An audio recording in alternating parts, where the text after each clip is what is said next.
All right, good afternoon, everyone. My name is Ilya Grigorik. I work at Google. I work with the Make the Web Fast team. And a little bit about Make the Web Fast team. It's actually a pretty awesome team within Google. We do all kinds of work. It's not just related to Chrome or web. It is anything and everything related to speed. So a big, of course, mandate for the team is to make Google Web Services fast and faster and continue improving that.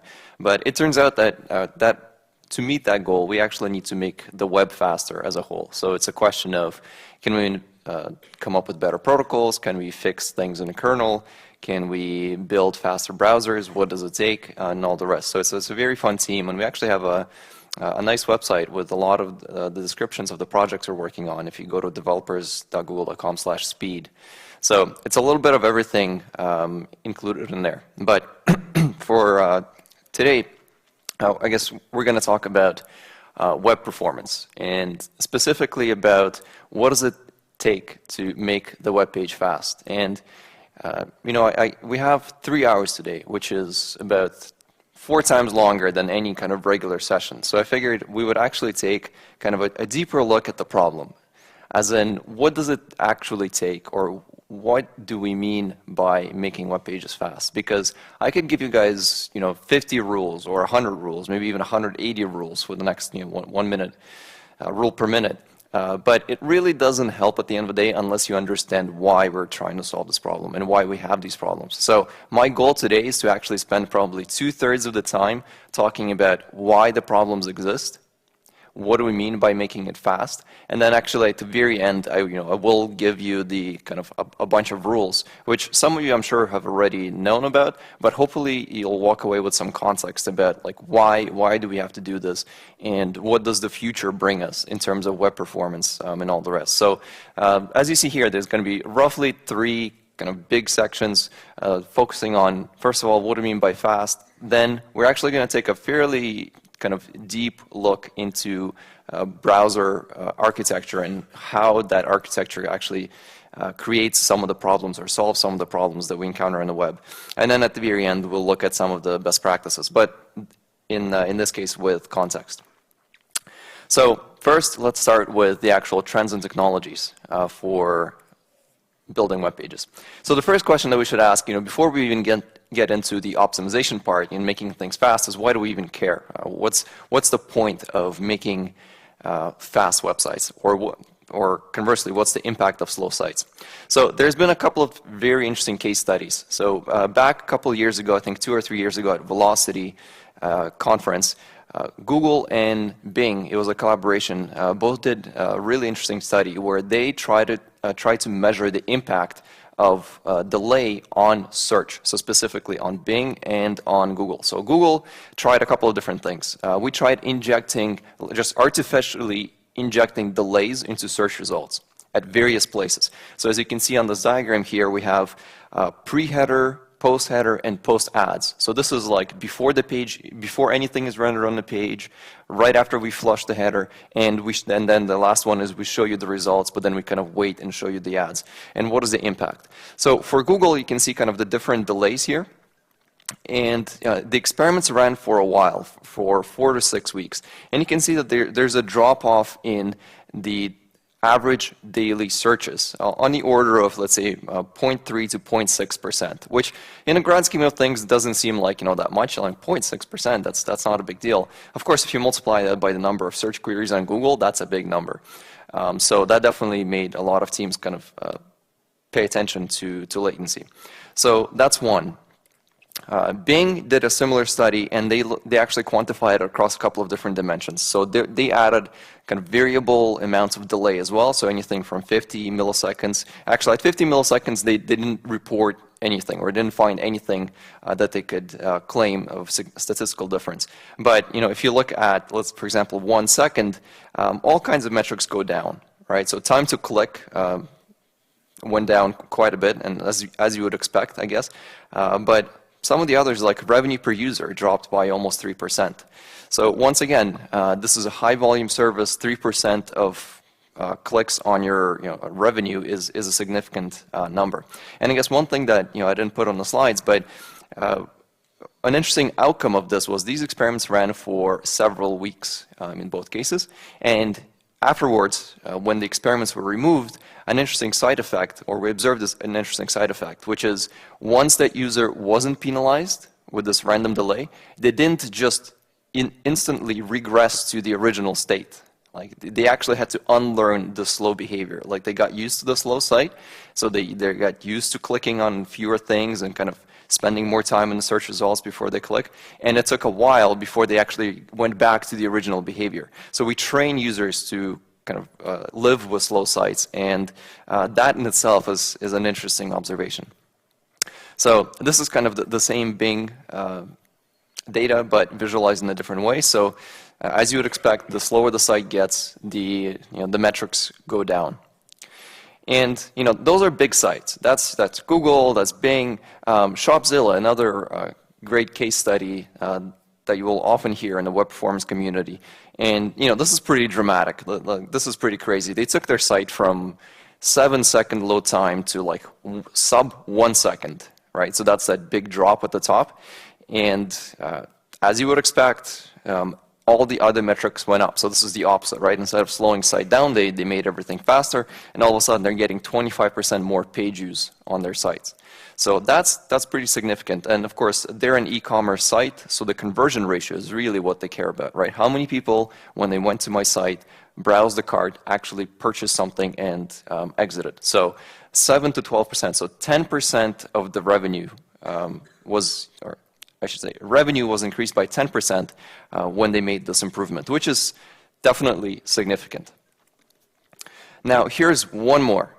This is actually a very recent one. This is done by the guys at Torbit. And Torbit, one of the things they do is they provide real user measurement, and we'll talk about what that means and how you get that data. But they have a number of customers, so this is done across I think over 1 billion data points across all of the customers. And their basic question was, how does bounce rate and page load time correlate, or do they? And the answer is yes, they definitely do. I mean, you have your line right here, so the slower the page, the higher the bounce rate. Perhaps not surprising, but basically for every second that you add, you have an increase of approximately 0.65% in your bounce rate. So once again, important. And a few years back, Google actually announced on the Webmaster Central blog that speed or site speed is in fact a factor in search, which actually made a lot of people start to pay attention to this, which I think is very important. And it's only getting more important now, in part because we have the mobile web. And the mobile web, unfortunately, is not fast today. In fact, it's even slower than it was like our desktop versions a couple of years back. And we'll talk about why in a second. So speed matters, right? Speed affects your bottom line. Speed affects your bounce rates and all the other metrics. The only question is, of course, how does it affect your specific site or your specific product? That's something that you should measure and you should quantify. But it's not just a feel-good thing. And the number one, I guess, tip and a takeaway that I have for you guys, if you care about performance, is to stop treating it as a technical metric, if that's what you care about today. Right? Like we all like optimizing stuff. We all like fast things. But oftentimes that comes as like, oh, we'll build our feature or product or something, and then at the end we'll have a sprint or a couple of sprints to make it fast. That's not how it's done, right? You don't just bolt on security after the fact. Same thing for performance. You have to design with it in mind. And if you want to succeed, you should figure out a way to correlate your business metrics to performance.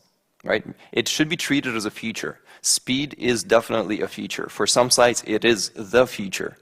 Think of Google search. So that's the best way to guarantee that you don't just kind of do sporadic or random events to focus on performance. So with all of that out of the way, hopefully that motivates some of the reasons for why we care about this stuff. Where are we today and how are we doing? So first of all, what do we mean by fast? So there is, we can have a lot of debates about what is fast enough, because fast enough will vary from site to site. It really depends on what you guys are building. But there are some pretty good absolute numbers that I think we can all agree on. There's been a number of user studies in the past, and a couple of consistent things have come out. Basically, anything below 100 milliseconds feels instant. Now, I know some of us here, like to play first-person shooter games and other things, and you're like, oh man, come on, right? Like 30 milliseconds and 50 milliseconds, I can tell all the difference in the world, all right?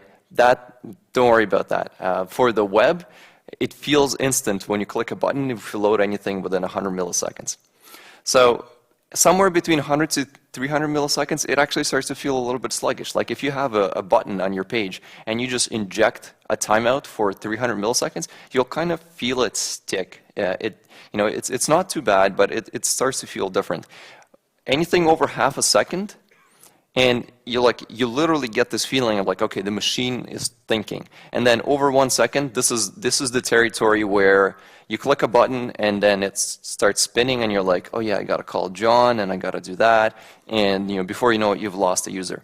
So really what we mean by instant and fast is if you can keep your page under, let's say, 250 milliseconds, you'll have full engagement of the user. They won't be doing any context switching, and it'll just be a fluid experience for the user. That is the ideal, which is also why this 250 millisecond number is kind of the magic number for a lot of sites. So unofficially, I guess, Google, Amazon, eBay, all of these big sites have this goal of 250 milliseconds or less, right? It's not a hard goal, but that's kind of the magic number that we shoot for. Because as long as we keep our pages under that, it feels instant. We have everybody just engaged and tuned in. So we did a study using Google Analytics. So Google Analytics is installed across billions of pages, web pages, and back in April, we ran the study for, hey, let's collect performance data. And so we used nav timing for this, and we'll talk about nav timing in a little bit. And we gathered some just very kind of rough numbers for desktop versus mobile. And remember that our goal was to ideally keep our pages under 250 milliseconds? Well, if you look at desktop, the median is 2.7. So averages, are misleading oftentimes because you have these long tail distributions. But the mean is, let's say, or the median is 2.7 seconds. So roughly 3 seconds. On mobile, we say here it's about 5 seconds, which is 20 times slower than we want it to be. But in reality, this is actually incredibly optimistic. The mobile number is actually higher. And the reason I say it's optimistic is because this data comes from the latest Android phones, which means you're running on the latest hardware. If you're running on the latest hardware, you're likely on a fast network, and you put those two things together, and you kind of exclude a lot of the older phones. So in reality, the mobile web is 2 to 3 times slower than the desktop web today. So that's the problem, right? It's slow. And the natural question to ask at this point is, well, why is it slow? Like, why does it take us 4 seconds or 3 seconds on desktop to load a page? And there's this great project called hsparchive.org. You guys are probably familiar with Internet Archive, which is archiving the web and archiving the content. HSP Archive does a similar thing, but all it cares about is how are the pages structured. So we don't store the content of the web, we just store, hey, this page was composed out of 50 requests, here are their URLs, here's the metadata for each request. So what this tells you is that as of, I think, September, when I took the screenshot, 2012, an average page on the web is composed of 83 assets or requests. So 83 requests, and the total size on average is over 1 megabyte. So I'll repeat that once again. An average page on the internet is over 1 megabyte in size, composed of 83 requests, and we connect to 30 different hosts to compose that page. And we want all of this to happen in 250 milliseconds. All right, that's a lot of work to do. And one thing I'll call out, even at this point, is if you look at the overall size, so we have 1 meg of content, but 635 kilobytes of that is images. So roughly more than 50% of all pages are, or the weight of the page is in images. So if there's, here's your first tip before we even get to it. look at your images. Can you optimize your images? Are you using the best format? Are you just using PNGs where you could have been using a JPEG? So reducing the amount of your images will really help improve performance, if nothing else. So 83 requests, and every request, not every request, but most requests will have to go through the same basic cycle, where we have a number of components that really determine ultimately the performance of the web page. So we have the DNS lookup, right? We have a host name. We need to figure out what is the IP address. There is the socket connect time that we need to take into account. For TCP, we have our round trip to do the handshake. Then there's the actual HTTP requests, which is another RTT. And then only then do we get the content download, right? So each and every one of these steps will ultimately determine the performance of your site. And we'll look in detail into each one of these aspects. We often forget about kind of the first three, and we only care about the content download part, but the first two are definitely still important. And the first one is DNS, and I'm not going to spend very much time on it, but I do want to highlight a couple of interesting observations that we found. So based on Google crawl data, we aggregated a lot of stats for how fast is DNS in general. And we found that an average, so this is specifically from our Google bot crawler. We find that as we browse the web, the average DNS lookup time is about 130 milliseconds, which is actually pretty slow if you think about it. And not only that, but about 5% of the time, the request simply times out. So, we have to have our timeout logic, and then we have to retry and do all kinds of stuff. So, and the actual end-to-end average for our crawlers is 300 to 400 milliseconds, which is frankly just terrible. And, this surprised us, I guess, when we first ran these numbers. And we realized that there are some pretty simple reasons for this. Most DNS servers are not very well maintained. They're under-provisioned, their cache hit rates are not very good, and so on and so forth. So because of this actually started as a 20% time project at Google, and now it's definitely much more than 20% time. This is our project for Google Public DNS. So we actually offer public DNS servers that you can change your computer to point to these addresses, and you'll be using the Google DNS servers, which are geo-positioned around the world to give you the fastest latency. Now, having said that, I think it's an awesome project, but perhaps the even more important part that I encourage you guys to try, not here, not at this conference, because it will literally kill the network if we try to do this here, but when you're at home, try this tool. We have it up on Google Code. It's a free tool called NameBench. And the idea with NameBench is we want you to find the best DNS provider. And that DNS provider could be Google, it could be somebody else. What happens is you bring up this tool and you say, and it'll ask you, like, what do you want to test? And you can say, well, use my Chrome history, like for all the sites that are browsed, and run the DNS benchmark against a number of different services out there. So in this example that I'm showing you here, we ran the test, and it actually said, look, compared to what you're using currently, your current DNS provider, if you use Ultra DNS, you'll get 30% or 13% better latency for DNS. So these are contextual to where you are at this very moment, and that could be very useful, right? And the thing to realize here is, first of all, this is client-side DNS. This is you configuring your DNS server on your machine. So that's one part of the equation. This is the lookup part. But there's also the authoritative name server, which is where you store your information as the owner of the site. That is a separate conversation. There are great services out there like DynaDNS and others that will help you deliver a fast DNS experience. So you should benchmark and figure out, is your DNS server fast enough, your authoritative DNS server. And I'll show you how to get that number a little bit later when we look at RUM measurement. So, I mentioned, I guess, two things at this point. You should definitely benchmark your DNS provider. Now, of course, you can optimize your DNS provider by using Google Public DNS or somebody else. You can't control that for all of your visitors, obviously. But there's two things in here: your server and your ISP server. The socket connect is very interesting, and we'll look at this in a second about TCP. The question there is, we're bound by latency in many cases when it comes to web performance, not by bandwidth, but by latency. So the great advantage to using something like a CDN server or a geoposition server to serve your users is to have it as close to them as possible to reduce that time. HTTP requests, can we make the server, so this is the server response time. This is what we tend to fixate on, like I served my page in 300 milliseconds and I want to serve it in 250 milliseconds.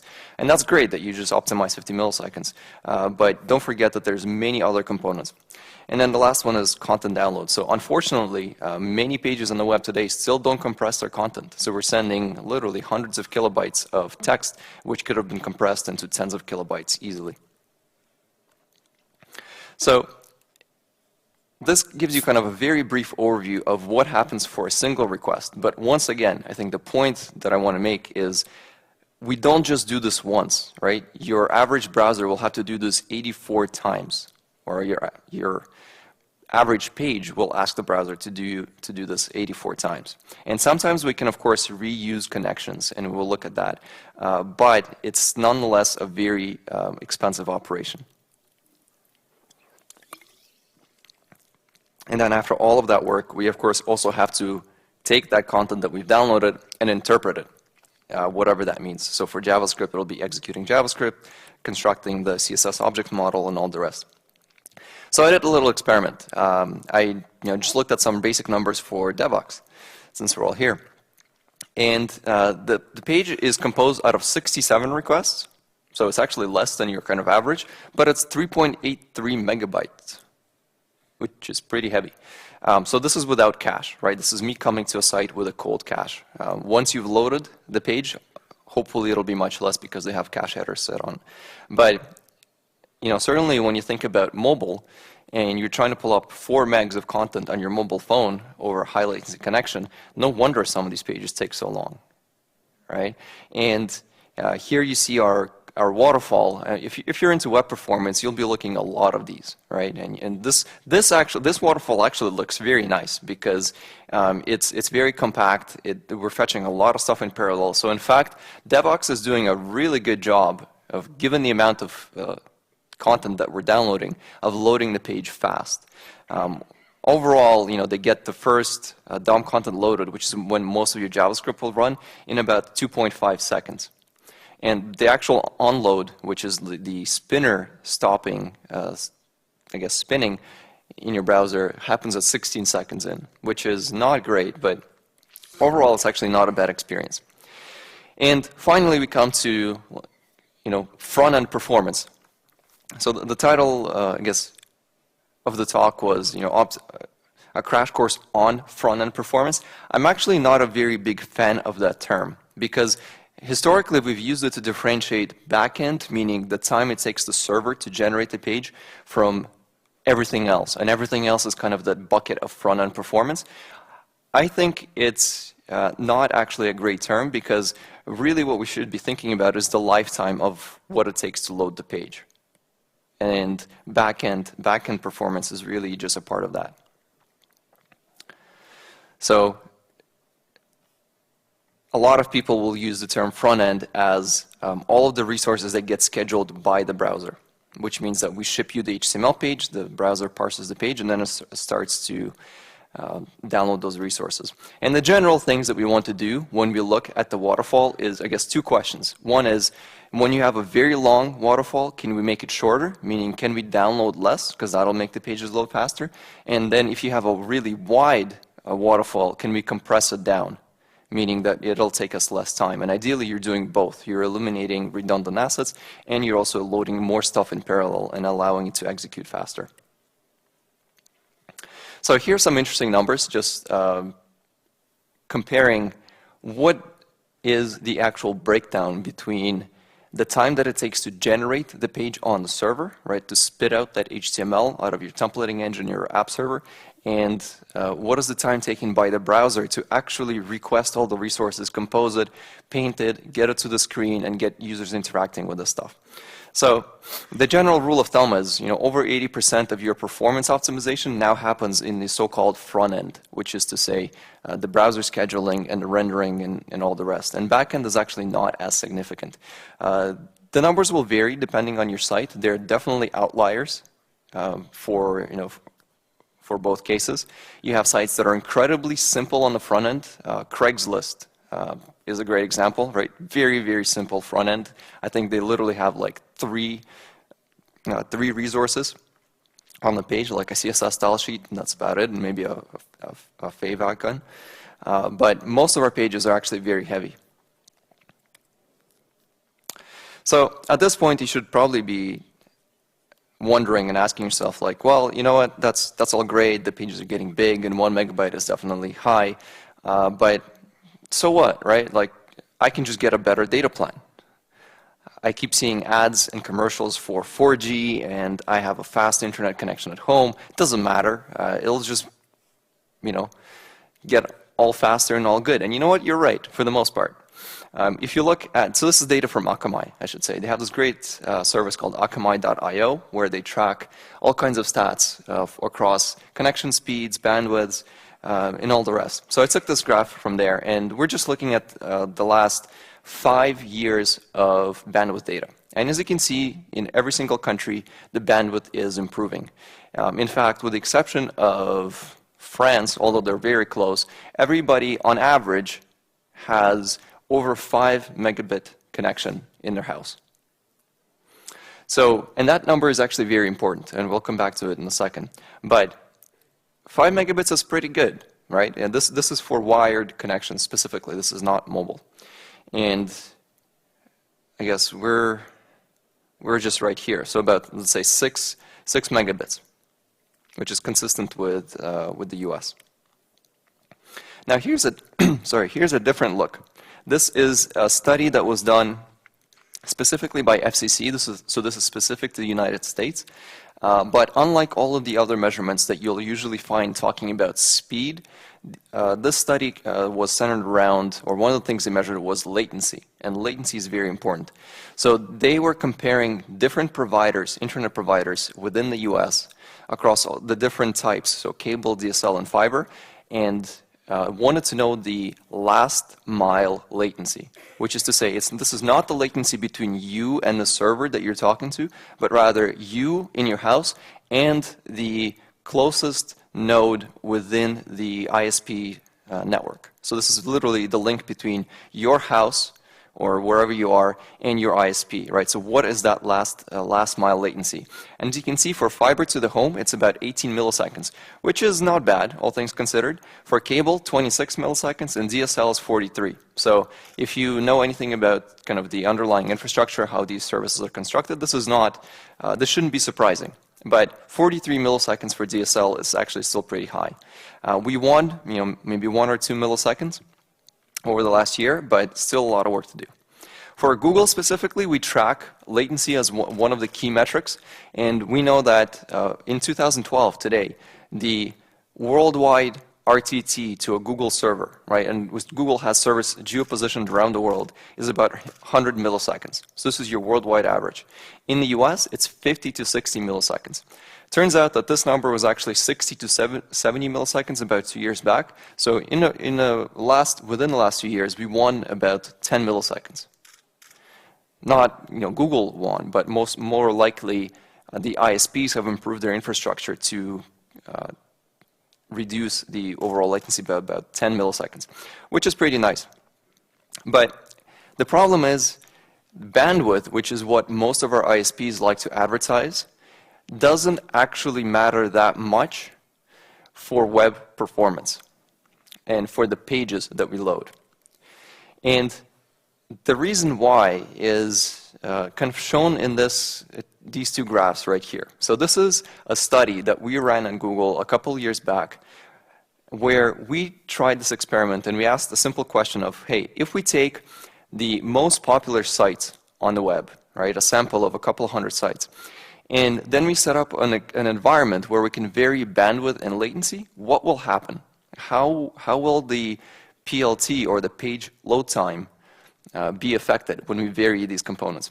And the thing to notice here is on the left we have bandwidth. And you start with a 1 megabit connection, and then you double your speed, and you go to 2 megabits. And all of a sudden your page load time drops by half. Great, awesome, right? You go to 3 megabits, and it gets lower, but by a lesser amount. And all of a sudden, by the time you get to 5 megabits per second, and then you start upgrading, you're getting single-digit improvements in your page load time, which is, I think, surprising to many people. Which basically tells you that if you have a connection today that is over 5 megabits, and you've been thinking about getting that, super fast, whatever, double the speed connection, your pages won't be loading any faster. I hate to say it. It's just not going to help you that much when you browse the web. Now, bandwidth will certainly help if you're downloading movies, if you're streaming large files, if you're watching YouTube and all that kind of stuff. That is, no disputes there. But for loading pages, not going to help much. Now, that's our story for bandwidth. And as you saw, most of us are already on average over 5 megabits a second. So your average consumer is not going to benefit. They're not going to see a faster internet experience by upgrading the connection. But latency is a whole different story. If you look at this graph, it's beautiful. It's a linear relationship, right? The lower the latency, the faster the pages load. And if you're familiar with TCP and how TCP works, you're looking at this, you're like, yeah, of course. This, we've been saying this for years. But I think this is news to a lot of people. So the takeaway here is latency is actually our bottleneck nowadays because bandwidth is no longer an issue, even though we keep building bigger and fatter web pages. So I am not going to, well, actually, we will talk about mobile networks specifically for a little bit and why they're different, but I'm not, all of the advice that I'm going to share with you today is directly applicable to mobile. There's actually not that much difference between desktop and mobile. But the one takeaway that can tell you right now for mobile is affected by latency even more so because latency on mobile is much higher, 3 to 5, sometimes even 10 times higher, and it's very variable. So I took this snippet directly out of the Virgin Mobile FAQ. So this is specific for US once again, but their network is operated by Sprint, and this is in their tech FAQ. They're saying, look, if you're on our 3G network, expect your average round trip time to be 400 milliseconds. This is just to their node, right? To their node in the network. This is not even to the ultimate destination server. And if you're on 4G, good times, 150 milliseconds. So that's not good, because if you think back to our original goal of having pages under 250 milliseconds, we can't even get the first packet down to like the network that fast. I mean, that's terrible. So, and then you add a couple of TCP round trips and all the rest, and before you know it, you're like 2 seconds into the connection before you can even exchange the first packet of your GET request. So good luck with that one. So a couple of points, I guess. Bandwidth continues to improve, and that's great. I love bandwidth. I want more of it and more of it. And improving bandwidth is kind of, well, it's relatively easy. I know that that can be, a lot of people will dispute this point, but it's comparatively easy. And the reason I say that is today we still have a lot of unlit fiber, which is fiber that is, or dark fiber, which is not being used. So we can upgrade the capacity between continents and all the rest by simply using that fiber. The other interesting thing about the increased capacity over the last 4 years is that over 60% of it has come through upgrades to existing fiber. So we haven't been laying new cables for the most part. We've been improving the kind of the lasers and the modulation and encoding on both sides to put more data through the same fiber optic cables, which is pretty interesting if you think about it. Now, this is not going to continue forever, but relatively speaking, that's how we've been improving bandwidth. And frankly, at the end of the day, even if we squeeze everything we can out of the encoding various encoding mechanisms, we can still put another cable side by side and double the throughput, right? Expensive, definitely expensive, but doable. Latency, on the other hand, is really kind of hard because we have this annoying thing called the speed of light. Not too far from here, I guess a couple of years back, we had this announcement that we figured out how to transport stuff faster than the speed of light. And turns out that was a faulty cable, which is too bad because still fingers crossed on this end that we can go faster than the speed of light because then all of our web performance optimization problems will go away, which would be nice.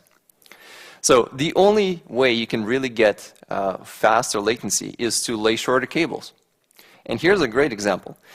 This is a project called Hibernia Express. It was started in, I believe, 2010 or 2011, and I think it's supposed to be complete just about now. This is the first transatlantic cable that is being laid in like a decade. And this cable is specifically for the financial communities. You know, these guys have figured out that the people in New York, the traders in New York, want to trade with the guys in London, and they're willing to pay for lower latency. So this cable, which is going to cost about $400 million, will cut about 5 milliseconds from round-trip time between New York and London. And the way they're doing that is they're cutting off about 300 miles of the cable. They're just literally taking a slightly more direct route, so it's 300 miles shorter, and they can get you 5 milliseconds, which is a great advantage for your trading algorithm if you're building one. And you know, if you do your basic math, that's $80 million per millisecond for latency. So expensive stuff. But really, I guess the other point here is that unfortunately, we're also pretty close to the maximum, like the speed of light for latency already. Today, when we transport our signals, it's about roughly 1.3 to 1.5 times slower than the speed of light because of all the retransmission points, routing, and all the rest. So don't expect this number to double magically, right? We're basically there. If we can improve it by 20%, that'll be fantastic. And I think, you know, we'll grind it out and we'll get there. But don't expect any major improvements. So latency is really, really a problem. And at this point, a good question would be, well, why is latency the problem to begin with, right? Isn't it just all about bandwidth? And this is where we come back to HTTP. And many of you guys, I'm sure, are familiar with HTTP 1.0 and 1.1, but just a very quick recap. HTTP 1.0 had the specific semantics of new connection per request. So you open a connection, you ask for a file, then you close that connection, and then you restart and you use a new connection. So for 84 requests, we would literally need 84 connections. Turns out that was a terrible idea. So one of the major improvements we made in HTTP 1.1, we said, keep alive. Keep the connection alive and just send me the next request. So we don't have to incur this TCP cost. And we also added this thing called pipelining. So the idea with keep alive was this, right? We open a new connection, we send a request, we get a response. At that point, once we get a response, we send you the next request, right? So we're serializing everything. We have to wait for the request. Pipelining, on the other hand, kind of made this optimization and said, look, I'm going to send you all 3 requests back to back, like so get index 1, get index 2, and you give me the data back, but you have to give it back to me in the same order that I've sent the requests in. Right? So as you can see in this diagram, this would help you, this definitely reduces the overall latency of this connection, which, you know, looking at this diagram, it looks beautiful. The issue is it doesn't actually look like that in practice. Most of the time you end up looking at something like this chart on the right, which is you send 3 requests, and then you have this head of line blocking problem, which is your first request, right? Remember that all the requests are serialized. So if your first request takes 5 seconds, and then the other 2 requests may take a second each, or like they're available instantly, we can't send you those answers. We have to wait for the first one to finish before we can send you the second one, and we have to wait for the second one before we can send you the third one. So in practice, this is a giant problem for HTTP pipelining, because many browsers today actually still don't use pipelining. Some mobile phones use pipelining, but most desktop browsers don't. And specifically because of this problem. Because we run the risk of queuing resources, critical resources, after something that is slow. So in practice, pipelining is just simply not being used. So TCP requires a handshake, which is a full round trip, and we have this pipelining, but it doesn't really work. So what's the workaround? Well, you know, we're an inventive bunch. So most browsers today have this rule of we'll open up to 6 parallel TCP connections for every unique host name. So this is shared between all of the tabs or all the processes in your browser. And this is true. This number has varied a little bit between mobile and desktop, but today, both on mobile and desktop, I think we've all converged on the 6 magic number. TCP, or HSP, sorry, actually, if you read the spec, it actually says no more than 2. And we've completely disrespected that and like whatever, right? It's like 6. That's the magic number nowadays. So what's the issue, right? Like 6, why not 10? Why not 20? The problem is, this is where we have to kind of one step down and look at TCP. This is not where we usually are when we think about building web apps, but we rely on TCP. And TCP has this really nice feature called TCP Slow Start. Sounds like a bug. It's not a bug. It is a feature. And the reason we have TCP Slow Start is because think of a typical scenario on the web. You are a client and you want to talk to a server. You open that new connection. We have no idea what is the available bandwidth between the client and the server. Right? Usually we'll end up on asymmetric links, meaning that I have, let's say, a megabit of uplink or downlink, and the server has a really fat pipe because they're sitting in the data center. And we don't want to oversaturate the network. We don't want the server to send data at full speed, and because I won't be able to consume it fast enough.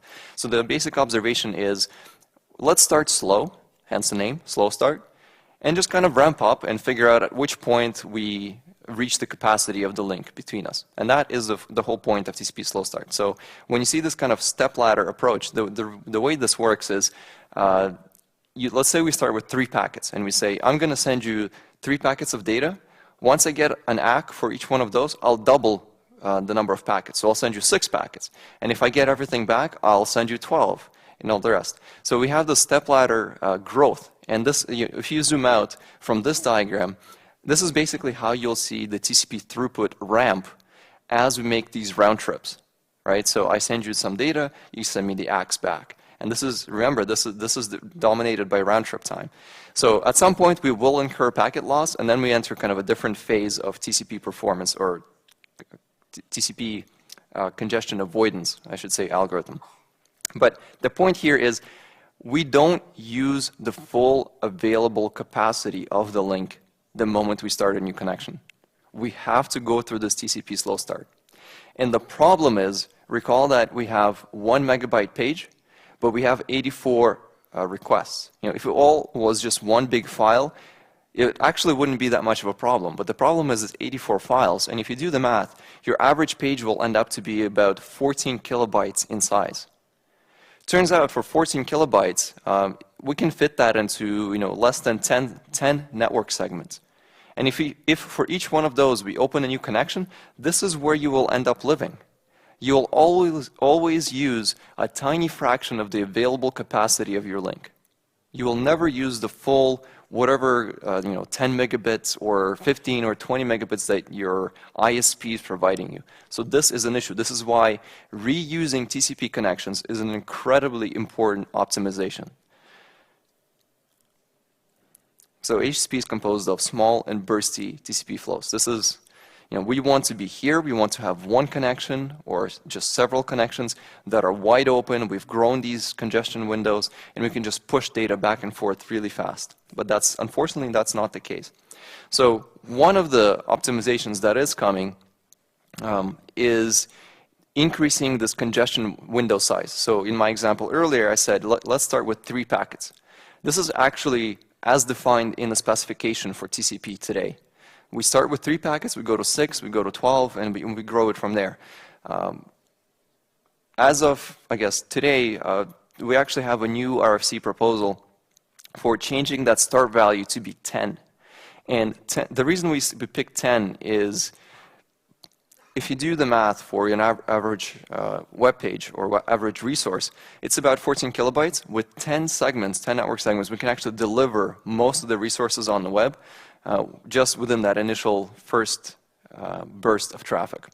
So this is a paper that was published by Google. I really encourage you guys to read it if you're interested in TCP performance. But I guess the practical takeaway here is that Linux, the latest Linux kernels have already bumped this C window congestion window to 10. If you are running an older version, I really encourage you to upgrade your servers to the later version of the kernel, because this alone will improve performance for all of the site visitors just by sending more data in that initial startup. So this is definitely down in the weeds of TCP, but this is an important optimization.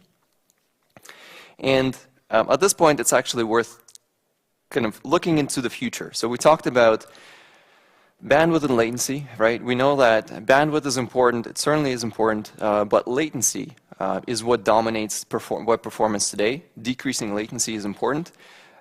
We talked about congestion window. Let's look a little bit into the future. So it turns out there is ongoing work today to get to HSP 2.0. This started earlier this year, and a lot of people, when it was first announced, were really worried. Like, HSP 2.0 sounds really big. Like, we're going to break the internet kind of big, right? But that's not the case. It is, in fact, backwards compatible. You don't have to change your apps for them to work on HSP 2.0. And Speedy is kind of the driving force, to a large extent, I think, behind some of this work. So here's a rough timeline of what the working group has been doing. We had a call for proposals for HSP 2.0 back in April, and it went for a couple of months. Right about now is when we're supposed to draft the first draft of what is HSP 2.0. So there's nothing written yet, but it is going to be based on Speedy, Speedy version 2, which is a protocol that we've been experimenting with at Google. And I'll show you guys a quick example of what Speedy is and how it's going to work.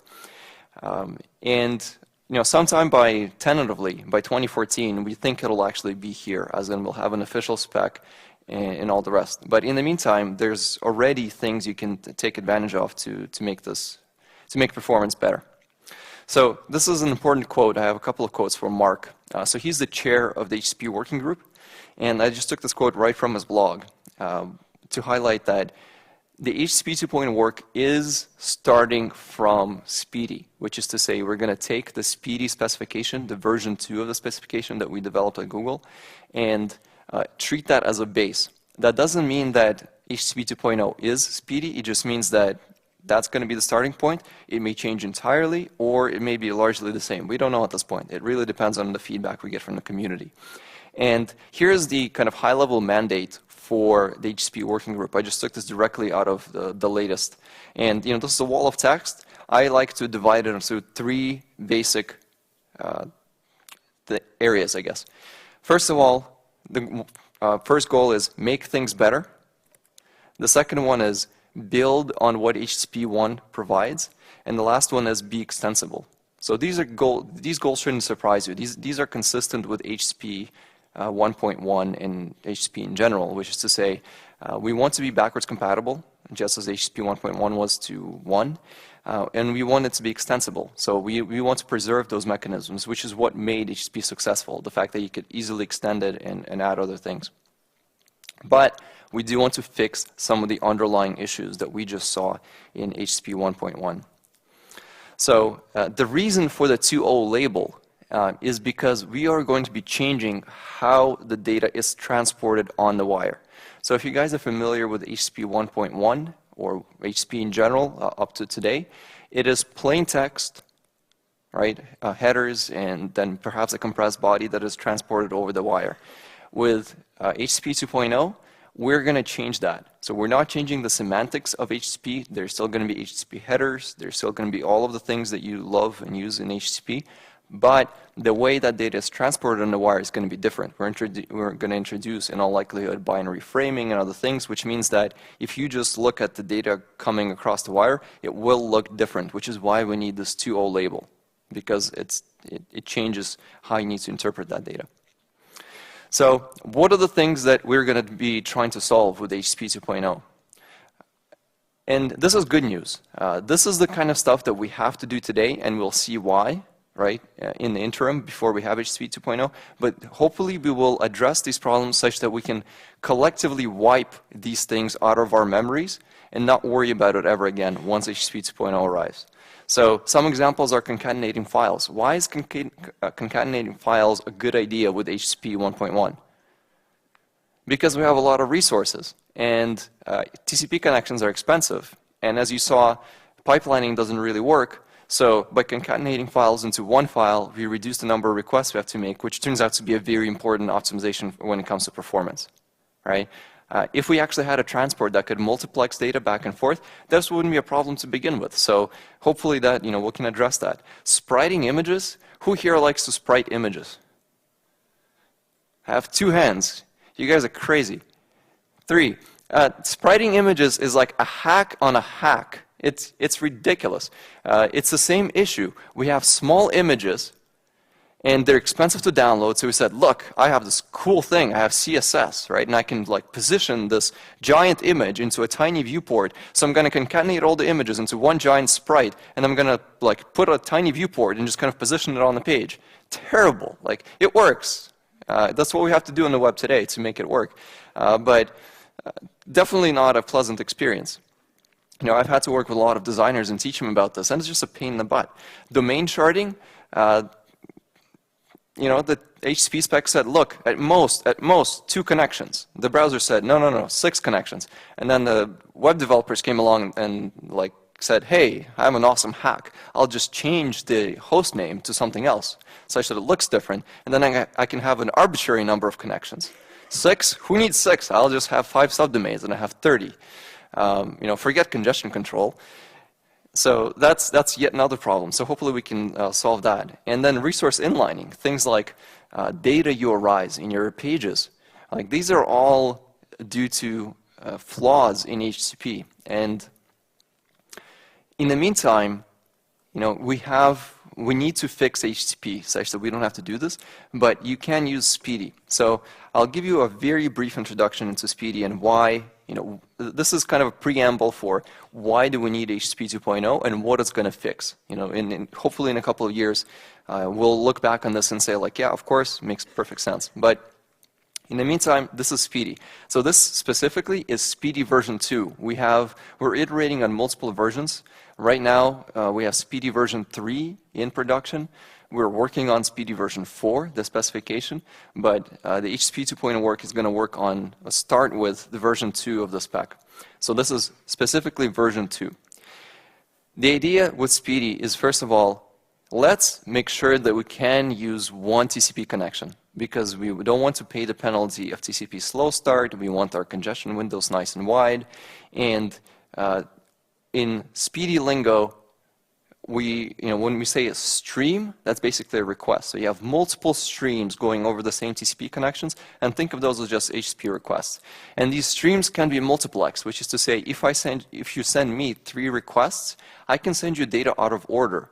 I can send you a little bit of the response of the image, and then I can send you a little bit of the response of the JavaScript file and a little bit of something else. And those things can be done in parallel. Not only that, but we can also prioritize requests. Imagine this scenario where I send you a request for an image, right? I mean, perhaps it's a large image. So it's like a 2 megabyte giant photo or whatever, 8 megabyte photo. And then immediately after that, I discovered that I need this JavaScript file to load the page. Turns out the JavaScript file is actually more important. It's the critical resource on the page. So I can say, hey, this file has a higher priority than the image. So stop sending me the image, or the server could stop sending you the image and send you the JavaScript file instead. Turns out this is actually a very important problem, because today some browsers actually have heuristics for, we discovered the resource, and in theory we could dispatch that request, but sometimes we'll hold on to it and wait for some time because we're thinking hey, this is not a critical resource. If we clog the pipe, if you will, with this resource, then maybe we'll discover a critical resource right after it, and then we're stuck, right? So we'll actually hold sending that request because we anticipate maybe that there's going to be a more important resource, which is a terrible idea if you think about it, right? That's what we have to do to make it faster, but not a good experience. Binary framing, very important. Makes it much, much easier and faster to parse for all the proxies, intermediaries, and all the rest. Length prefixed, if you care about that kind of stuff. And basically, the protocol boils down to 2 things, or 2 types of frames that we're going to be sending. There are going to be control frames, which will carry things like HTTP headers and some settings, and data frames, which is exactly what it is. It's data for your images, JavaScript, and all the rest. So here's a quick example. This is a specific type. I'll just show you one packet just to get you a feel for how this stuff is going to look on the wire. A Instream packet is basically the first control packet that you get that says, I would like to open a new stream, or a new HTTP request. So we'll set the bit to 1, which means this is a control packet. We have Speedy version 2. This is a Instream, so ID number 1, it just happens to be Instream. I'll skip the flags. And the next important one is the stream ID. So every request that we make has a stream ID. So these are just numbers. The client increments these numbers by 2s. The server increments numbers by 1s, right? So, sorry, odd and even numbers. And you'll see why that's important in a second. And then we have priority. And that's basically it. And then after that, we just send you the list of headers, right? So if you're sending an HTTP request to us, this is how you would lay it out on the wire. And then you would actually tell us, look, I'm going to send you 10 headers. Here's the length of the first name of the key of the header. Here is the length of the value. And this makes it very, very easy to parse. So here's my terrible attempt at graphic representation of how Speedy is going to look on the wire. Apologies up front. We have 3 requests, right? So recall that original HTTP pipelining. We have 3 requests, and all 3 come in, and then we can immediately get some data, for example, for the 3rd request. So we're going to send you some Speedy frames, right? And then we're going to interleave it with other frames. So it makes no difference to us when the request came in. We may care about the priority. We may care about, well, we definitely care about how long it's going to take to actually get the data for that response. But we can deliver this data out of order, which is exactly what we wanted. And this addresses all of those problems. So if you have many small files, we don't care, right? There's no need anymore to concatenate files or use sprites. We can actually reuse the same TCP connection, which also gives us a lot of other benefits like fast TCP retransmit and other parameters. However, there is a gotcha, and the one gotcha with this stuff is, one best practice that everybody has been advocating for is domain sharding, which is this idea of using different host names. If you think about it, that will actually actively break this model because you will force us to open new connections. So one of the, and we're still trying to figure out how to do this nicely, but we will need, now that we've sharded all of our resources, now we need the great domain unsharding when we switch to HTTP 2.0. And, we'll have to figure out how to get there because obviously we still need to play well with HTTP 1.1. So that's a little bit of on the wire. I'll mention another quick thing about HTTP 2.0, which is one of the great features of HTTP in general is the fact that it's easily extensible. So we can just add arbitrary headers both to the request and the response. And over time, this number of headers has grown by quite a bit. So I have this silly example here, right? I am sending this tiny JSON payload, which is literally 16 bytes of data, right, to this endpoint here. And these are the headers, outgoing headers. This is my curl client making the request. And here are the response headers. And those headers add 800 bytes of overhead. So I have 16 bytes of payload, and I'm adding 800 bytes of overhead. Yikes, right? In fact, in general, without HTTP cookies, the request and response headers, on average, are about 700 bytes on the wire today. If you add cookies, that number could be as high as in kilobytes, right? Which is really terrible. So one of the things that HTTP 2.0 is going to introduce is header compression. We can compress gzip, HTML, CSS, and JavaScript. Why can't we compress headers? Right? This data is easily compressible. It's redundant most of the time. It doesn't change. Like your user agent string. How frequently does your user agent string change between different requests? My user agent string changed a couple of years back once when I switched to Chrome, and it didn't or hasn't changed since. So that's an example of redundant header, and yet in every single request we send the user agent string, which is this like opaque blob of a complicated mess. one interesting aspect of, I think, what we are still discussing, how to integrate this in HSP 2.0, but this idea of server push. So this observation is it's a very intuitive observation, which is basically the server, when you request a page today on the web, right, we send you the HTML. We know what's in that HTML. Like, we know you're going to request the header image. So why don't we send you the header image as well? Right? I mean, that's not a crazy idea, if you think about it. And of course, at this point, you're probably wondering, like, wait, hold on a second. But if I'm on my mobile phone and you start sending me arbitrary assets, maybe I don't want those assets. Maybe I have those cached. Right? And yes, you're right. But you can get that SYN packet, which I showed you earlier, SYN stream, and just cancel it. And just say, look, I don't want this. Right? So you'll pay the penalty of that first packet, but nothing else. But even more importantly, even if you don't think about it this way, we are, in fact, using server push today. That is what inlining resources does.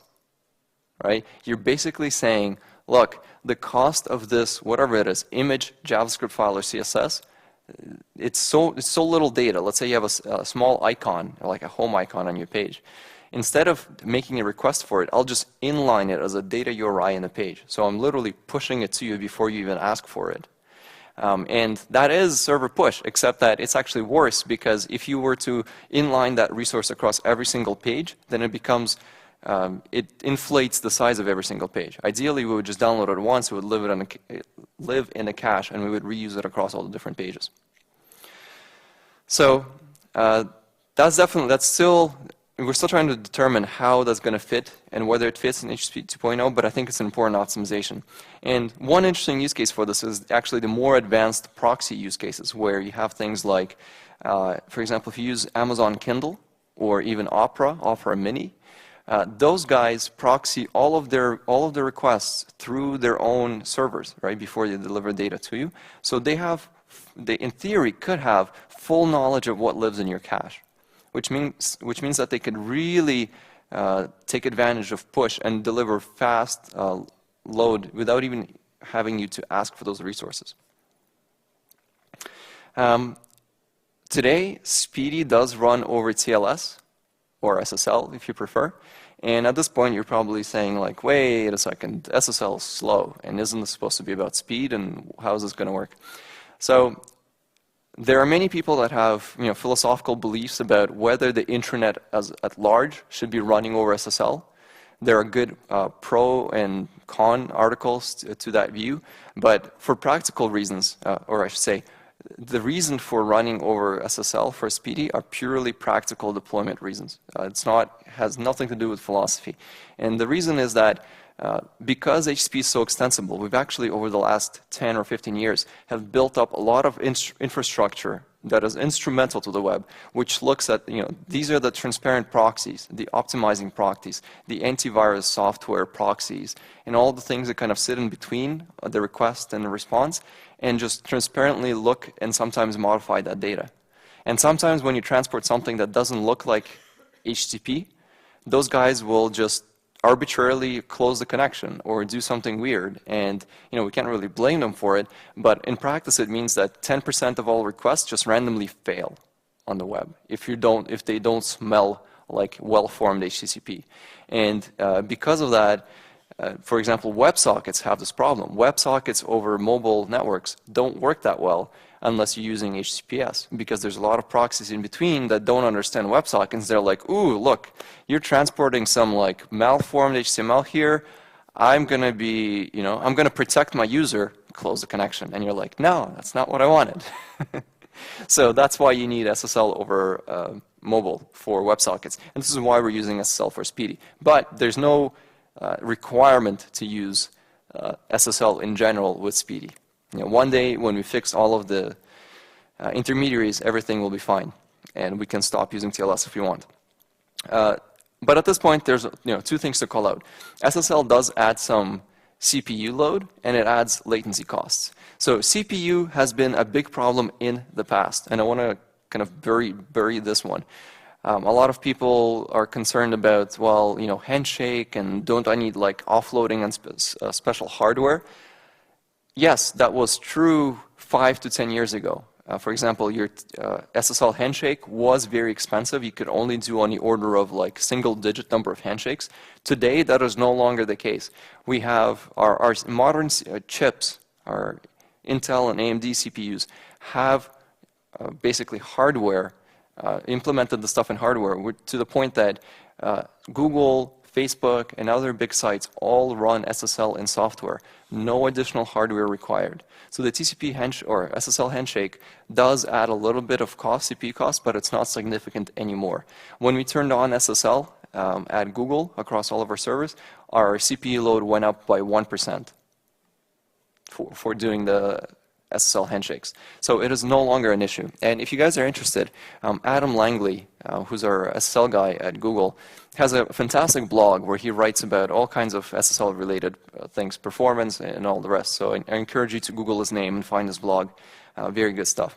But perhaps an even more important question in optimization here is latency. So there are definite costs, latency costs, when it comes to SSL.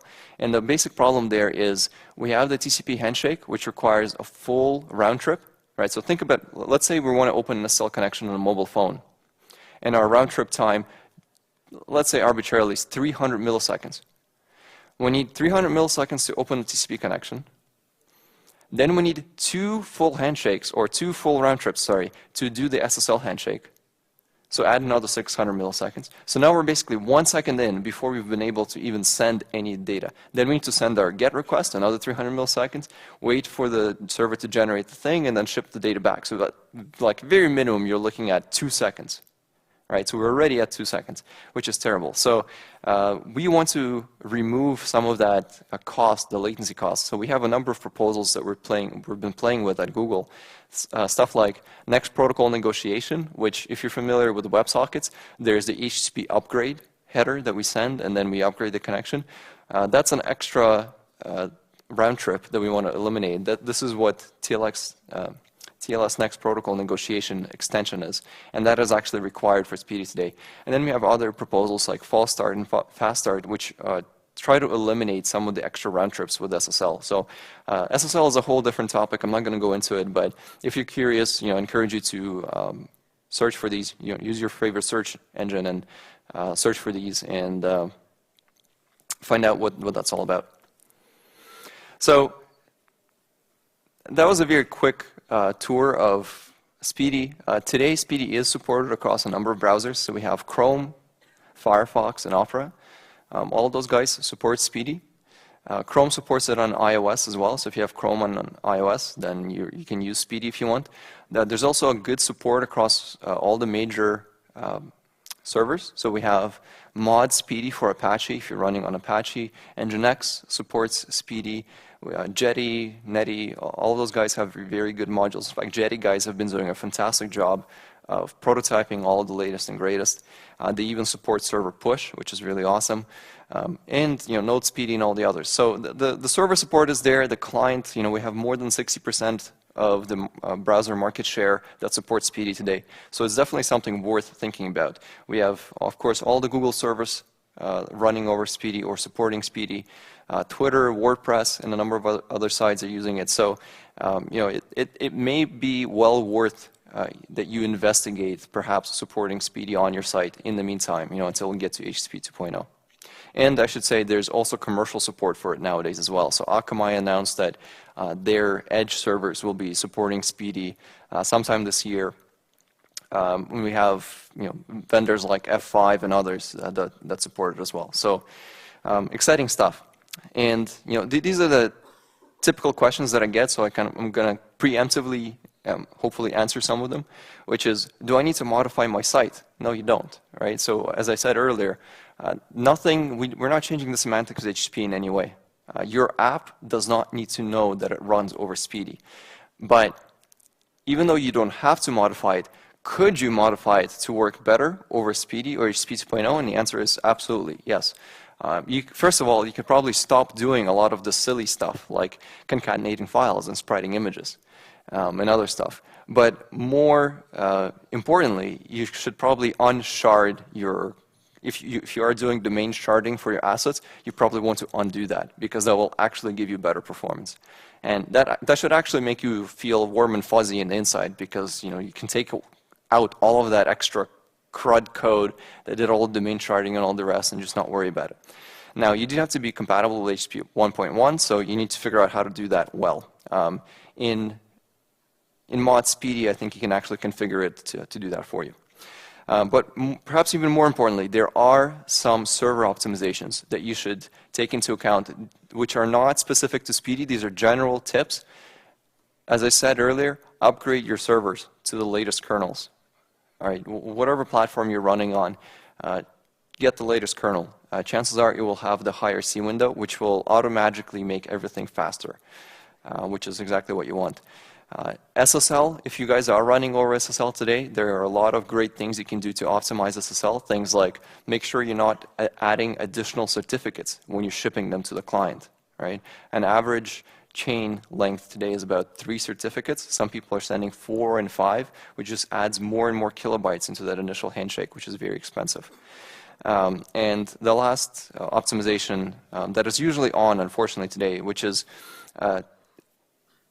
a setting called TCP Slow Start on idle, which basically means that if a connection has been idle for a little while, some TCP stacks will reset their state to that initial congestion window, right? So we open that congestion windows nice and wide by shipping resources, and then we go idle for a little bit, and it'll get reset to the starting point. You actually want to disable that to get a better performance out of things like Speedy. All right, okay, so mobile. Here's an interesting chart from Morgan Stanley. I'm sure you guys have seen some of these reports that they publish every year. And the takeaway here is that the mobile web is exploding. I think in a couple of years, we'll look back and we'll look at the web and we say, man, what happened? More of our users are accessing our sites through mobile than through the desktop. It used to be this kind of small use case, but now it's exploding. And it is absolutely, in fact, a lot of users today are already strictly mobile, especially in developing countries.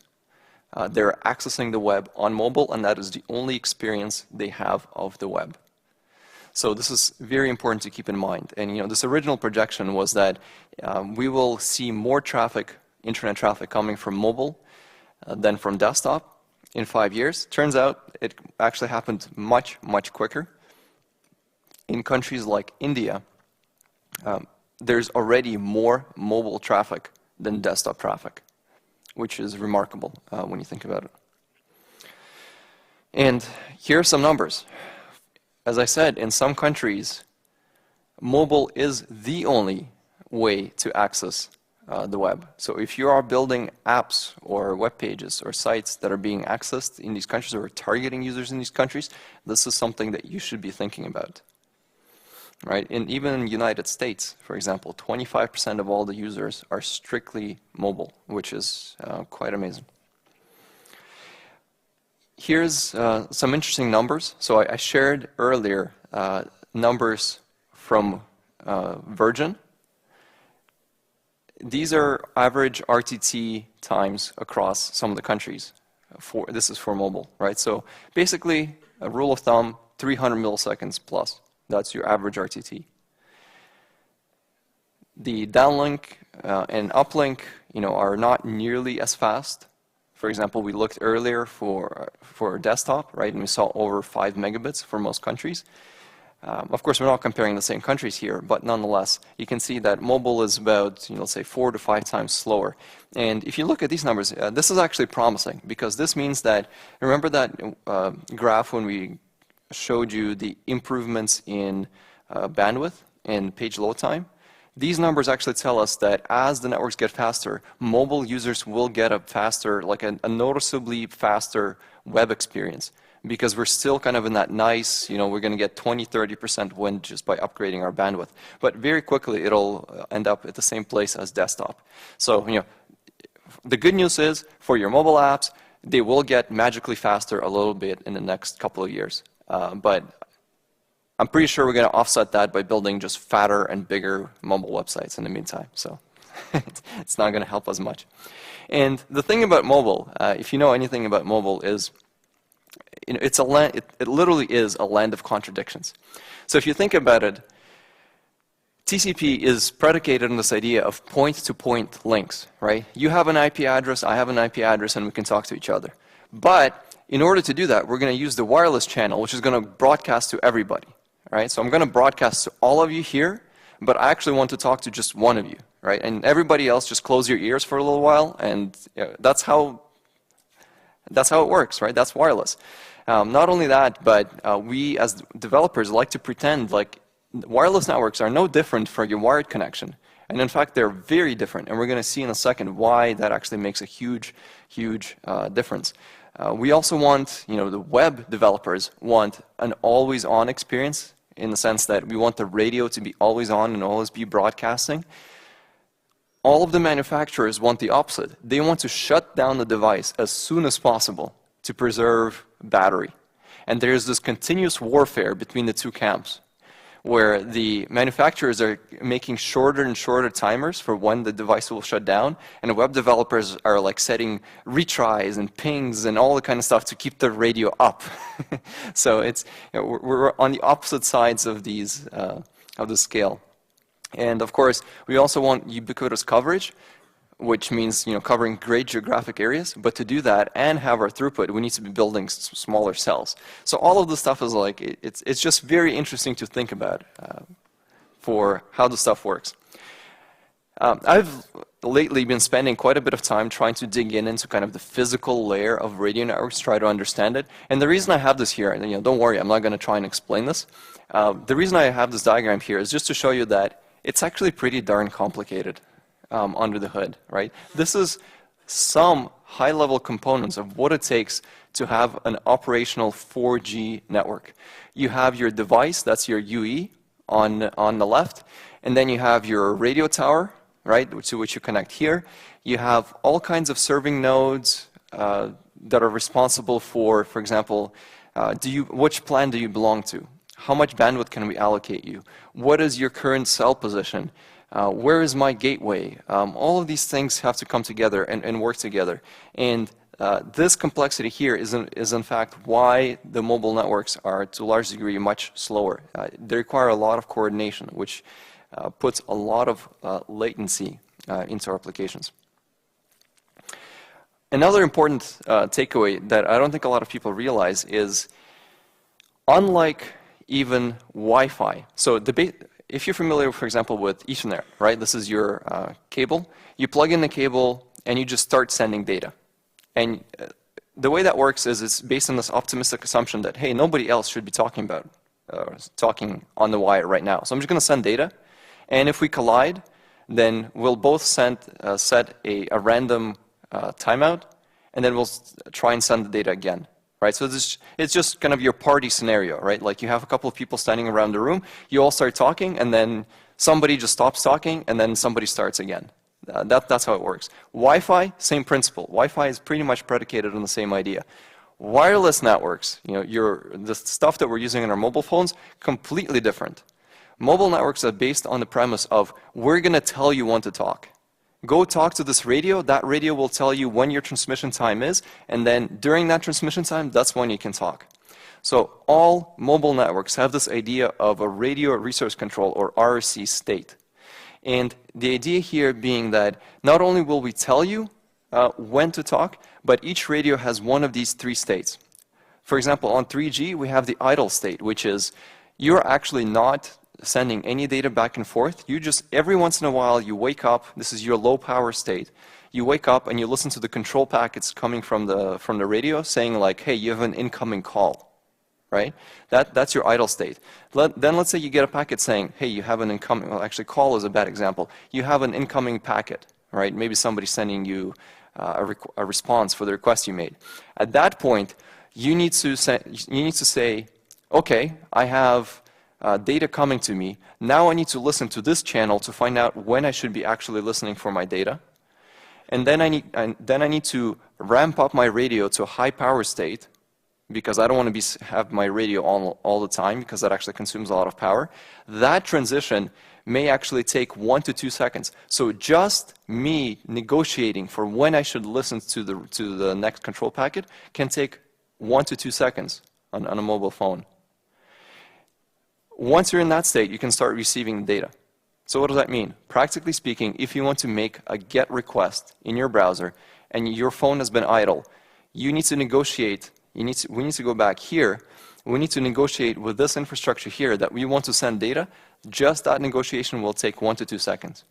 After that, you have your 300 millisecond round trip to actually do the TCP handshake and all the other things. So if you've ever wondered why sometimes it takes so long to make that, GET request or other things on the phone, this is in part why. The physical layer is completely different, and it creates a lot of latency. And not only that, but it creates a lot of variability, which is even worse, right? In general, when you look at UX studies, you'll find that sometimes it can be slow. Let's say you always have a 500 millisecond delay, and that's actually not too bad as long as you're consistent. Consistency is even better than just being fast. But what really kills you is the variability in latency. So even being like 100 milliseconds, 300 milliseconds, 100, just varying that is worse than just being consistent 200 milliseconds. Because as humans, we're actually very good at detecting that variability, and it actually works against you. In this case, we're talking about variability on the order of seconds, which is terrible. 4G networks, a little bit different, but same idea. The same idea of having this radio state. And one of the key design decisions in 4G was specifically to reduce latency, because 4G is all IP networks. Basically, we made the switch from voice and data to basically just data, and we're going to send voice as data. And because of that, we wanted to have lower latency negotiation. So specifically, we're targeting things like 50 milliseconds as opposed to 1 to 2 seconds for this control plane latency. But same idea. You have a high power state and you have a low power state in 4G. So good news, 4G will make things faster. Ideally, in the long run, it'll be almost as fast as Wi-Fi when it comes to latency. Bad news, 3G is not going away anytime soon. We're going to still going to have 3G in 5 years' time. I guarantee it. We'll still have users on 3G, so this is not something that we can just block out of our minds. And here's an interesting graph of just a study that was done in the US specifically for LTE or 4G LTE networks. And the one thing I want to highlight here is the RTT, right, which is this guy right here. So if you compare Wi-Fi and LTE, you see that basically the medians are about the same. And it actually has a little bit less variability, or a lot less variability, I should say, than Wi-Fi. So that's very good news. It basically means that when and once 4G networks are here, we can more or less, you can think of it more or less as a Wi-Fi network in terms of latency, which is fantastic. But problem is, it'll take a while to get there. So all of this stuff is, it's not something that we tend to think about when we think about web performance. But I think it is important to understand why mobile is slower. It's not just because the mobile plan that you're on is not fast enough, or the radio tower is far away. There are architectural reasons for why it is slower. We have this different control plane which we need to interact with. Latency is really the issue. We saw that latency today is already an issue on desktop. It is an even bigger problem on mobile, and you should really think about how to reduce that latency. What can you do about all this stuff? Well, all the same things that we've just discussed, right? Reusing TCP connections becomes only more important on mobile when you think about mobile. So every new TCP connection that you need to open on mobile is going to cost you twice or 3 times as much. If you can use pipelining today, if you can use something like Speedy. So for example, the mobile optimizing proxies like Opera Mini, or even Kindle, the Kindle browser, Amazon Silk, they all use the same idea. which is Amazon Silk actually uses Speedy. So they establish a Speedy connection between your device and the Amazon server, and then they fetch all the resources from the web on their servers and then shove it through one TCP pipe, because that is in fact a very good optimization for improving your mobile experience. So if you're one of the Opera Mini users, for example, and you're getting a faster page load, that's in part why. We don't have to open all of these TCP connections, which is important. Caching and compressing resources, of course, all very important. All right, so the good news. By the way, this is not an official Chrome logo. I just like this guy. I think it's awesome. So, some good news. The browser is, in fact, really, really, really trying to help you. Maybe hard to believe, but it's definitely true. And we're trying to do a lot of stuff under the hood, which, when you're aware of it, you can actually help us do a better job. So, what are those things? First of all is the network. The browser today is a heck of a lot smarter than simply saying, look, here's a resource or here's a URL, go and fetch it, and we'll open a connection to it.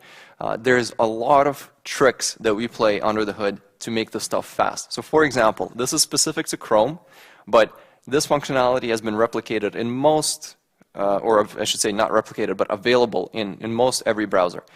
An average page, as we said, over 1 meg in size, 80 sub-resources. So what can we do? DNS prefetch, one good example. Let's say you come to Wikipedia.com, you open a page. It has a lot of links on it, right?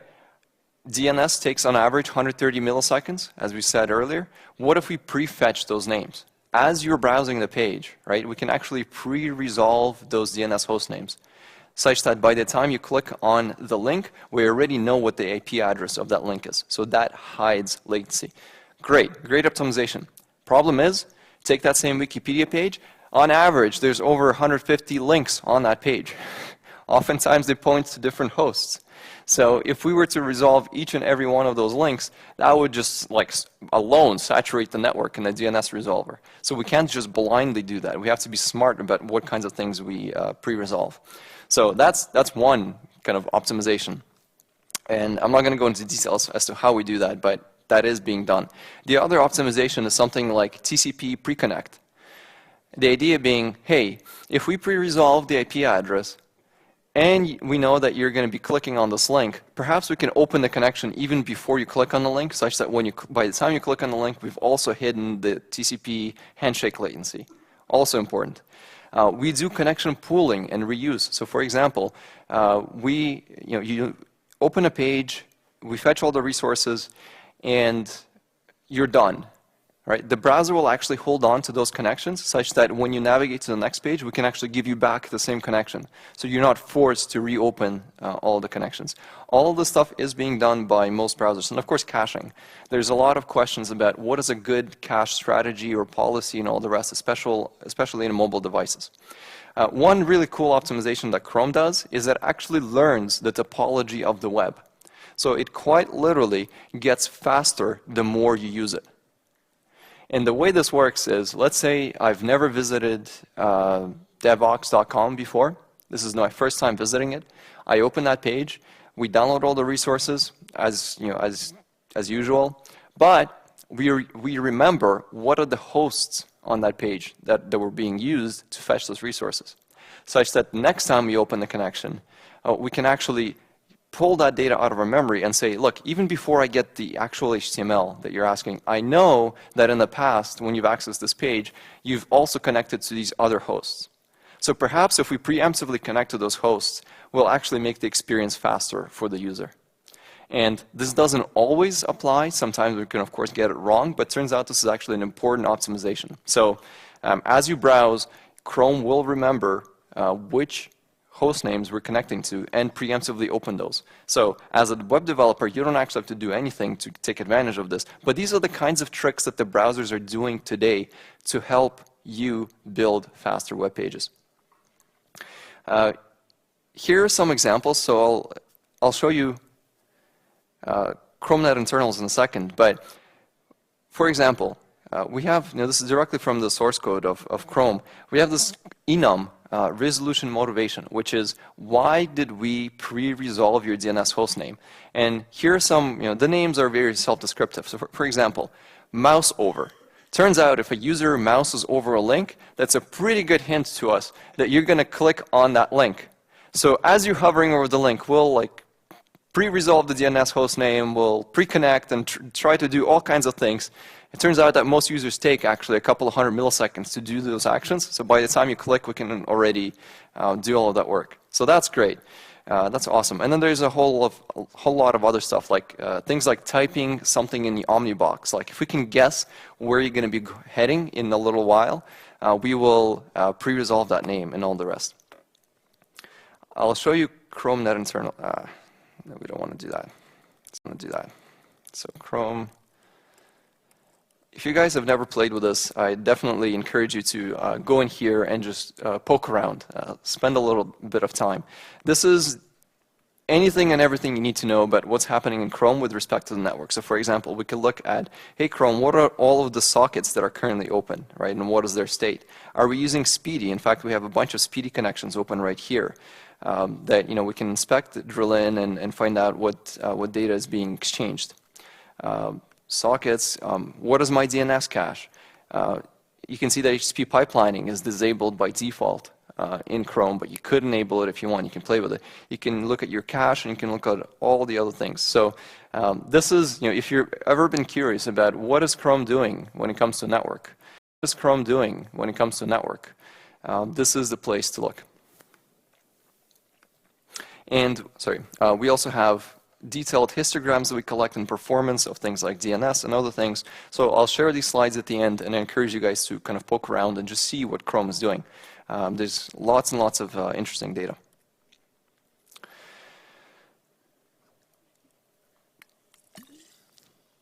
So at this point, I think it's important to talk about how do we actually measure this stuff. How do we measure web performance in general? Up until very recently, maybe a year and a half ago, it has actually been, I'm going to say, impossible to actually get a full picture for how are real users seeing my site. And it was only limited to a small number of players, like Google, Yahoo, Microsoft, and others who had their own browser that could collect this data, or if you had a toolbar that could instrument, or a native extension in the browser that could instrument it and pull out this data, which is why navigation timing, the W3C navigation timing spec was created. The basic idea was that, hey, we need to surface the performance metrics as the browser sees them back to the user, such that you guys could collect it, analyze it, and then make informed decisions about the performance of your site. So this diagram is directly out of the spec. It's a scary looking diagram, but the basic idea here is that each one of these labels here is a timer that is accessible to you as a web developer to see when did this timer fire? When you made this request, right? Perhaps we had a redirect, or we had a DNS lookup, or the TCP connect time. You can now get detailed stats for this and say, my DNS time, the average DNS time for my users is 250 milliseconds, which is way, way above what I would expect out of my DNS provider. Perhaps I should consider a different DNS provider. Or maybe I should tweak my server and optimize my server, or things like that. So, broadly speaking, there are three different sections to this diagram. There's users connectivity, which is something that you can't directly control, right? I may be on a very slow mobile network at the moment for whatever reason. Maybe the cell tower is far away. Nothing you can do about that, but it may impact, or not may, it will definitely impact the loading time of your page. Then there's the server, which historically is where we focused quite a bit, right? Like, what is the response time of my server? And then finally, we have browser execution, which is we need to get the resource down into the browser, but then also how long does the browser take to execute it? Perhaps you have some really, really big or expensive JavaScript files, or we need to spend a lot of time loading the CSS. So each one of these components is important, but the most important aspect is it is the combination of all of these three that is ultimately the experience of a user on your page, and that's what you should be looking at.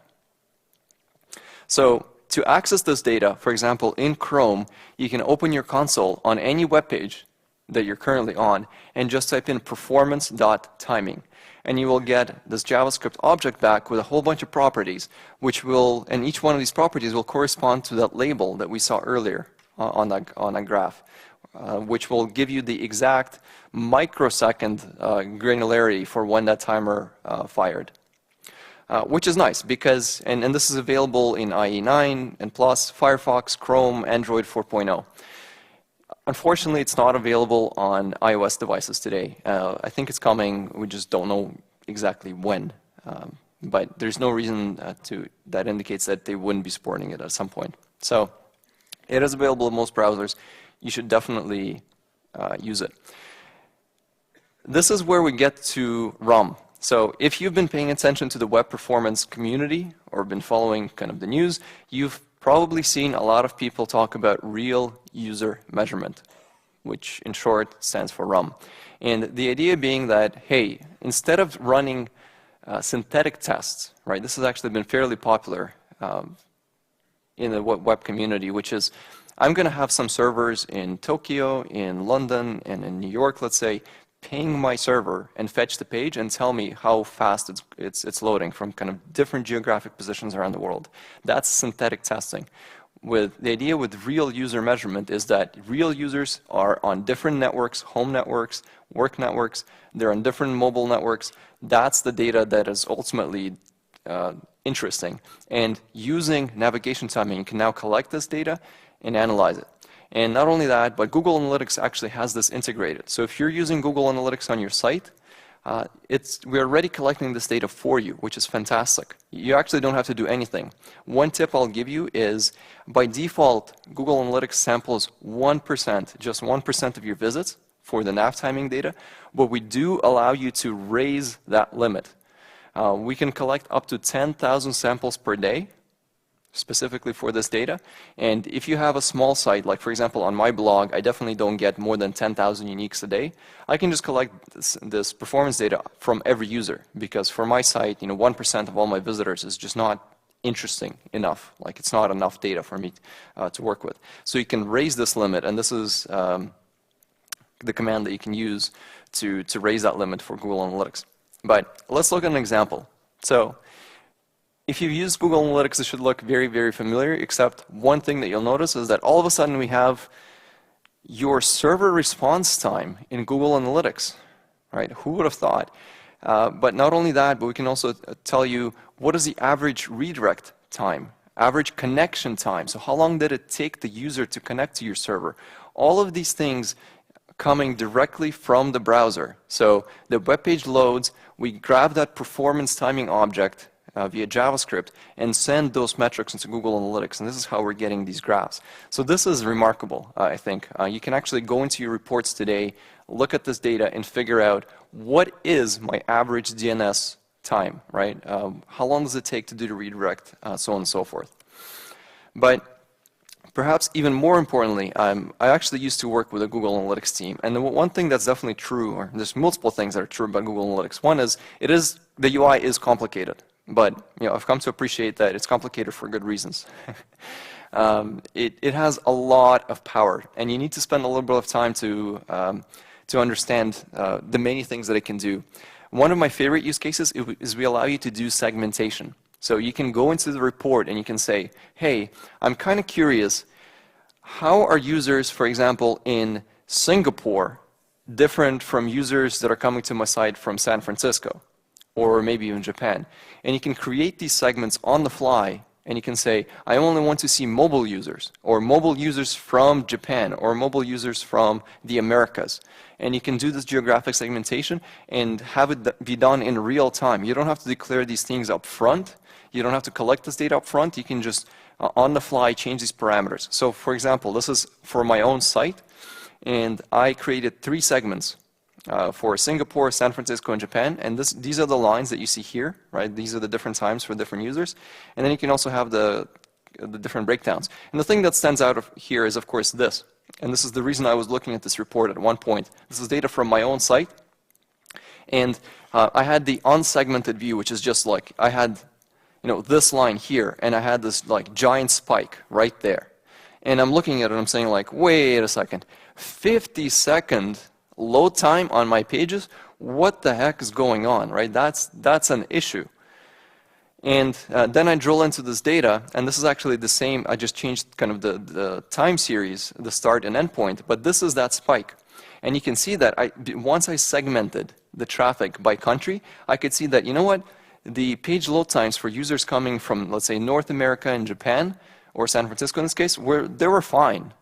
Nobody experienced a 50-second load time. But for users coming from Singapore, there was an issue, which was 50-second load time. And that actually tells me an interesting story. I actually ended up tracking it down, and I discovered that one of the widgets that I was using on my page, it was one of the social widgets, for whatever reason, it just like fell off the network in Singapore. Like somewhere, or something somewhere broke in the routing tables, and one of those widgets couldn't load, and my pages were like just incredibly slow in Singapore, which tells me that I had a synchronous script on my pages, which we'll talk about in a second, and I was able to fix that. But this is the kind of power that you have when you have a good tool to analyze this data. And once you drill into this report, one of the tips that I'll give you is don't, even though this is the first thing we put on our page in Google Analytics, I actually think personally, I think it's an anti-pattern, because means or averages don't mean thing when you talk about performance kind of time series or series, because you need to look at the actual distribution. The distribution is what will tell you the more interesting story. For example, this is once again coming from my own account. It's just like a quick case study of why looking at distribution and percentiles like mean or a 90th percentile, 95th percentile is more important than averages. I changed my entire site. I redesigned my entire site. I moved it to a different server. I completely changed everything basically about it back in December of last year, or late December last year. So I literally made the switch on December 31st, right, to go to my new site.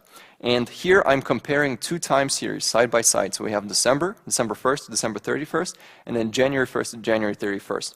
And we see the page load time distribution. So you can see that once I changed my site to this new server, the entire distribution kind of shifted up, if you will, where before, let's say the mean was about 3 to 7 seconds. So this is, let's say, 5 seconds load time on the pages. After I moved to this new setup, it's somewhere in the 1 to 3 seconds, which is a nice win. And this is kind of the thing you would expect, right? The whole distribution kind of shifted up, and we have a long tail on both. But this one shows you a much more interesting story. And I think this illustrates why averages are not meaningful when you talk about performance. What is the average of this distribution here? I don't know. I don't care. Right? Like that's the actual answer. Like the average is meaningless, because what this shows you is a really interesting bimodal distribution. And I actually have a theory for why this is. So previously I was running my blog on, it was a WordPress blog, MySQL in the back end, plus some caching in the front end. So what would happen is, if you were accessing a recent post or a popular post on my site, you would hit the cache, you would get the fast response, and everything would be fine. This is that first spike here. The second spike is when you actually went into the tail and you missed the cache, and you have to go down to the server and fetch the pages off the disk into MySQL, and MySQL will have to run the query, etc. And all of a sudden, you're looking at a couple of seconds to do that. So this is my cache versus going to the database. Very interesting, right? I'm looking at this data directly in Google Analytics, and I'm observing these kind of server behaviors, which is kind of cool. The distribution here is entirely different. First of all, everything is a heck of a lot faster. Most of the things happen in less than 500 milliseconds, even less than that. But we also don't have this, there's still a little bit of a drop in here, but not nearly as much. And that's because all of the content is pre-generated. It's static files. So they're completely different distribution. So pay attention to the distributions, not to the averages. A couple of tips. Leverage user-perceived latency. If you're just measuring your server response time today and you're using that as your metric for how good my pages are performing, you're missing the picture. You need to look at ROM data. You can use Google Analytics to gather this data. If you can't use Google Analytics or using something else, there are other products out there. And of course, you can collect it yourself. Remember that it's just a JavaScript object. You can get that object, you can beacon it back to your server if you have your own analytics software. That's all cool. That's good. But if you use an existing product, you do have nice things like ability to segment your traffic. With something like Google Analytics, if you're also tracking your e-commerce, the transactions, and all the rest, you can actually correlate it back to bottom line performance. Like users coming from Singapore on a mobile phone have a higher bounce rate and a much lower conversion ratio than users coming on a mobile phone from Japan on a fast network. You can quantify those things, and that's when we get back to make it a business metric, because when you can show it to your team or to your company that performance matters in the sense that the slower the pages get, the less the revenue we get kind of thing, that is how you make sure that performance stays top of mind for the company. And then using things like Google Analytics, you can actually also set up daily and weekly email reports, which is incredibly easy to do. And this is what I do for my own sites. I set up these reports. Every Monday, I get a report for how things have behaved in the last week. I don't go back to Google Analytics all the time. I just get this nice laid out PDF file that I can just scan every week and just make sure that everything's going fine. So that's a little bit about the network and how we measure this stuff. So if nothing else, check out some RUM solution that will allow you to gather this data, or go into your existing reports and figure out what are the bottlenecks.